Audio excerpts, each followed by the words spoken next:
வணக்கம். நம்ம வீட்டில் பொம்பளை பசங்களோ ஆம்பளை பசங்களோ நம்ம பெற்ற பிள்ளைங்க நம்மளோட இருக்கிற வரைக்கும் முடிஞ்ச வரைக்கும் சந்தோஷமாக வச்சுக்குவோம்.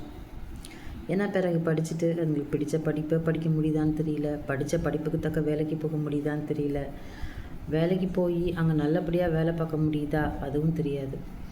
அதுக்கப்புறம் அதுங்களுக்கு அமைகிற வாழ்க்கை, பொன் பிள்ளையாக இருக்கட்டும் பையனாக இருக்கட்டும், வர லைஃப் பார்ட்னர் அவங்களுக்கு ஓரளவுக்கு பிடிச்ச மாதிரி அனுசரித்த மாதிரி இருப்பாங்களான்னு தெரியாது.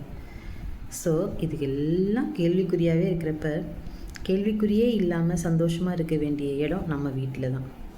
நம்ம பெற்ற பிள்ளைங்களை நம்மளால் முடிஞ்ச வரைக்கும் சந்தோஷமாக வச்சுக்குவோம்.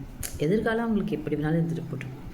நம்மளால் முடிஞ்ச வரைக்கும் அவங்களுக்கு சின்ன சின்ன சந்தோஷங்களை கொடுத்து ரொம்ப போட்டு கஷ்டப்படுத்தாமல் படி இல்லை அதை பண்ணி இதை பண்ணி இப்படி நம்ம அப்பா அம்மா கூட இருந்த வாழ்க்கை, அந்த நாட்கள் தான் இந்த வாழ்க்கையில் சொர்க்கம்னு அவங்க நினைக்கிற மாதிரி நம்ம நடந்துக்கணும். தேங்க்யூ.